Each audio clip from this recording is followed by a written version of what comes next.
I'm beautiful and lovely gamers. My name is Jonal. Today we are trying to cover stuff that I see a lot from a private coach, so we can hopefully help you guys get from, well, in general, increase your game sense and how you play the game. This will be essentially 5 tips. We'll be talking about positioning, ult usage, hero, no hard resetting actually, claiming space, and then how to better path yourself and how to easier land shots. So that's what we're going to cover in today's video. I won't go too much in depth on each individual point, so if you want to see anything more in depth, then tell me down in the comment section on the Discord server. All of that, Discord, Twitter, and my Twitch, link down in the description. As always, a like on the video always helps out the channel, and subscribe if you like the content. Now, with no further ado, let's really just begin. Positioning is quite easily covered in Overwatch. You can essentially have 2 questions that you just need to ask yourself. Number 1, are you safe?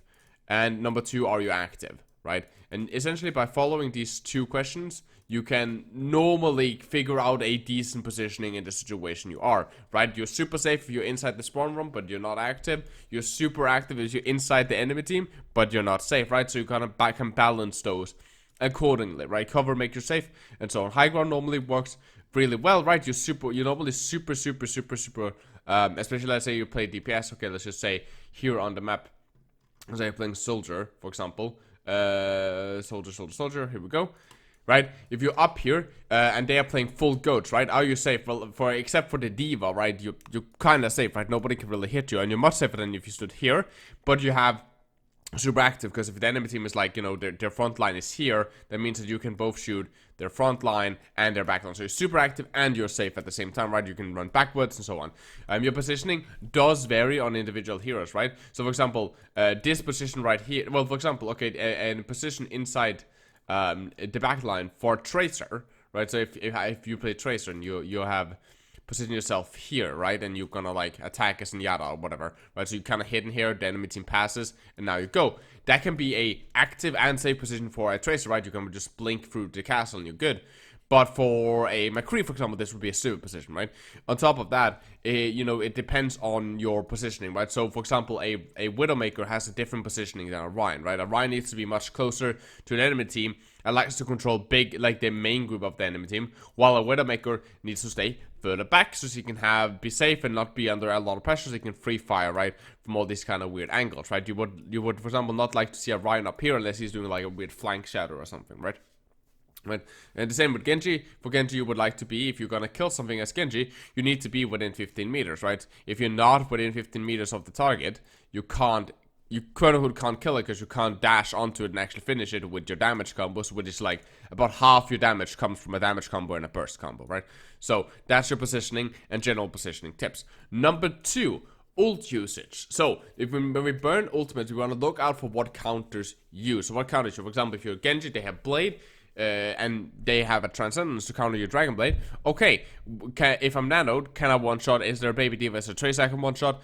Is there people on high ground, right? So if they try and slow ground, I can dash to high ground and attack the guy on high ground, right? So look what counters you in the ultimate sense, right? For example, if you're Ryan and you want to Shatter, note that they also might have Shatter. If we have Graviton, okay, and they have Shatter, okay, then we grab them, they can Shatter us, right? So we gotta look out for what they have of ultimates that can deal with us, right? If you have Lucio with a drop beat, and you want and when the enemy team grabs, you want a drop beat, but you also know they have a Sombra, then you of course 1 can't get caught in the grab, and 2 you need to stay out of range so that the Sombra, when she EMPs the Graviton, you won't be caught in it, so you can come out of nowhere and drop beat, right? Also track what abilities they have, such like Flashbang. For example, if you're Genji, right, and you dash into you want to go into the choke area, right? You want to go into this choke area as Genji, and you dash in. If they have flash, you can stun, you can kill, right? So, but if you see the creep burn flash on the Ryan, then okay, now you can go, right? So look for abilities and so on, and wait for a team fight to start, right? This is a very, very common thing to do. Of course, in some situations, you want to ult first. Like, as the team fight just barely begins, you want to pop the Graviton or something similar. But normally wait until the team fight starts. This normally makes it easier for your team to follow up. It has done that the enemy team has gotten to commit to the fight and so on, instead of having to solo engage it. Especially for stuff like, for example, EMP. Instead of the Sombra EMPing here in the choke, and then your team having to try to rush after. If the team fight starts, you know, for example, up here, This is a corner, this normally where you would like to hold, for example. The team fight starts here. The enemy team is pushing a little bit. They're committed to this fight. Your team is already, engaged with them. You have people, that's already fighting here, right? And so on, that's actually attacking the main group. And now we MPs, now they're weakened. Now we all get to actually follow up on that ultimate. Same goes for Dragon Blades, Nerf Shadows, and so on. So that our team can easily follow up on those. So we don't have to, oh, we didn't get follow-up on our ultimates because you ulted alone instead of ulting with your team. Hard resetting, very, very common in low elos. We've probably all been there. You die first or something, you get sniped or whatever, or for some reason you're outside of the respawn site, right? So you die, your team die, and then you are back or something similar. Hard reset, right? So if you die first, let's say you get sniped, then your team wipes slowly but surely, they stagger themselves. Now you're coming back, but they, 4 of your players died, so there's only 1 guy left. Don't push now. Just go back to spawn and wait for your team. Hard reset so that you don't stagger. It's very, very common because in Diamond, in Platinum, and Gold, they're not going to wait for you. They're not going to group up as a 6-man.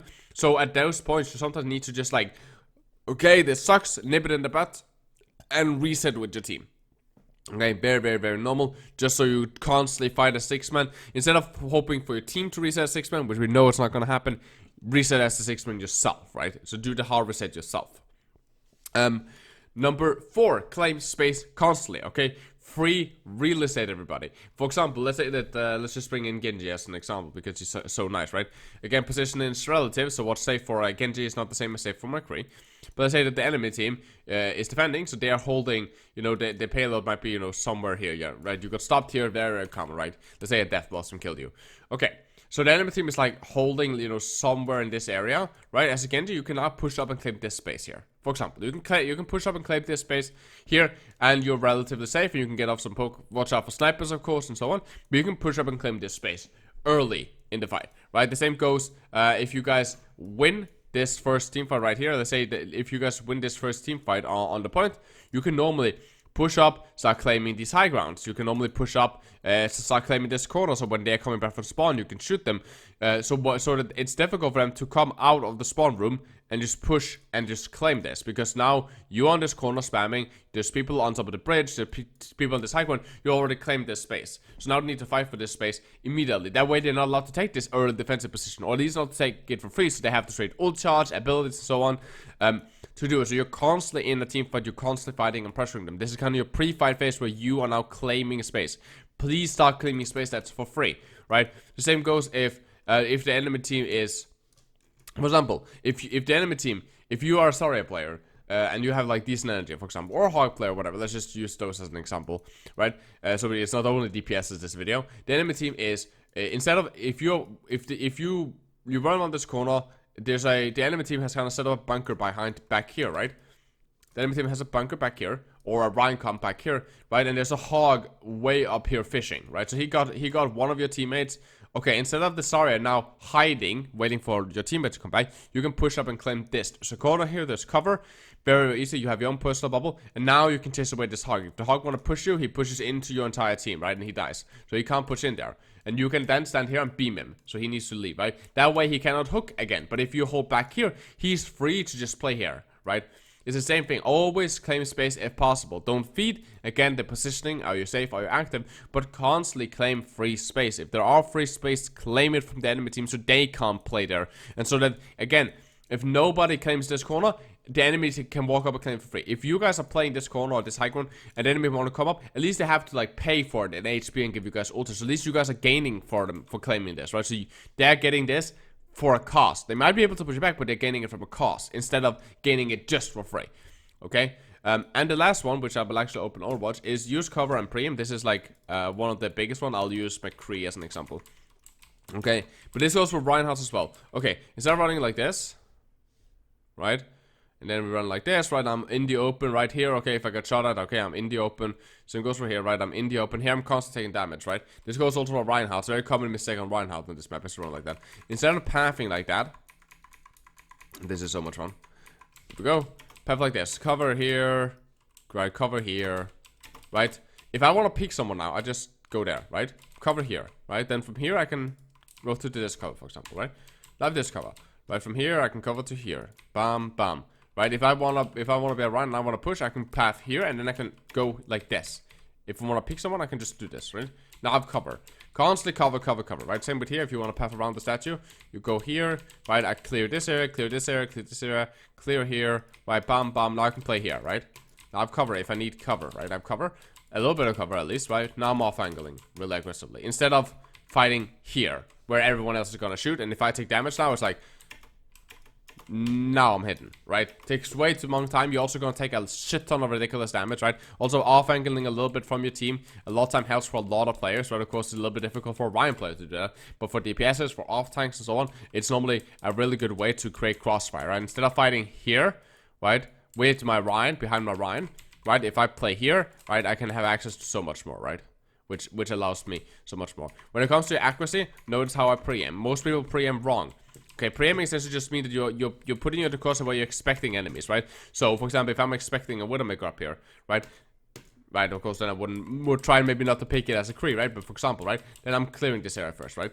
Putting it here. So if a Zenyatta peeks, I don't need to really aim. I might have to adjust a little bit like this or a little bit like that, but it's like it's already here. Instead of having the crosshair here or down here or over here, and then having to like flick my mouse, right, to actually get the head, right? So here, here, here. And notice how I preempt, right? I don't crosshair. Okay, this is where the enemy team is, right? That's not how you preempt. You preempt by hugging the corner like that, right? Right? So you put it on the edge of the corner, and then you track in the edge of the corner. You don't put it on the stone like this, and then track through the stone.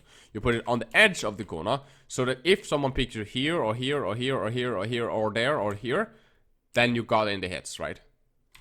Constantly do that. Constantly learn to preempt everything. Legitimately preempt everything. It will make your accuracy so much better. So I go here, I go there. Then I go here, to that door, down here to a hotel, down on that part of the door, right? Because that's another angle, right? Now I can go back over here, for example, preempt here, move it to here, okay? Now I'm on my way to rotate that way with my crosser, right? But I'm clearing the point while I'm doing it, right? So I'm clearing the point while I'm doing it, right? Now cleared there. Now it stops on this corner, right? Because that's, you know, a tight angle where they might want to hold. Then, okay, there was no one there. Then I snap to this corner, right? Which is another defensive angle. And then we track this all the way into this corner. And then we can, for example, track it all the way over to here and all the way into this doorway, right? And now we have this little doorway here. This little angle, right? Same with here, track all the way over here to this corner, to that corner, right? Actually, it should be, you track here. So that, then this door. And then that corner with that door, right? So this area, so this corner here. And then up, and then here, and then down, right? All of those are the areas that I'm expecting enemies, but at the same time, I'm just clearing, right, the in-between stuff, right? It will make your accuracy so much easier. It will make it so much easier to take shots, and it also will make you such a better aimer. Because imagine that I'm pushing someone up here, right? Now my crosshair is here on the corner, so I'm ready when he comes. If he peeks me, I'm ready, right? Comparing it to be down here. Right, and now he peeks me. Now I have to flick up here to hit him. Right, it's so much easier to do like this, and the win is so many more peak wins. Right, same with here. Right, where I'm expecting enemies. Right, I'm expecting them to maybe be there. Right, so when I'm aiming, I'm already here or here. Right, so it's already there, and it will also learn you a little bit of muscle memory when you've done this a billion times in different maps and you just started to preempt by default, right? And let's say that you then get shot, right? You're kind of like, oh, I'm used to putting it right on that crosser, right? I stopped right on this corner. I'm used to putting it on this corner, so I know where I want the crosser, so I'm used to these rotations. So it will also teach you a little bit about that, right? A little bit about just like, oh, okay, where did they shoot from? Okay, they most, right? I get shot. Right, I was aiming down here, I got shot top left, okay, it's up here now, right, on the corner of this thing, right, because I'm used to putting it there, so you get used to putting it on those known normal spots. I hope this helped. Liking and subscribe to bell notification definitely do help out. Tell me down below what you guys want to see. Do you guys want to see more in-depth stuff about claiming space and so on? Give me videos ideas always. I'm almost done with my exam, but videos ideas help me get videos to you guys that you guys like, and also helps me in this exam period not having to make up a video concept. I'd rather go off something that you guys give me. It helps me out a great deal. I love you guys very much. Thank you guys for watching and being amazing. If you want to hire me as a private coach, it's 50 euros for a 2-hour session. Hit me up on Discord. And as always, guys, I love you guys very much. And as always, guys, please take care of yourselves, stay positive, and keep the enemy in your crosshairs.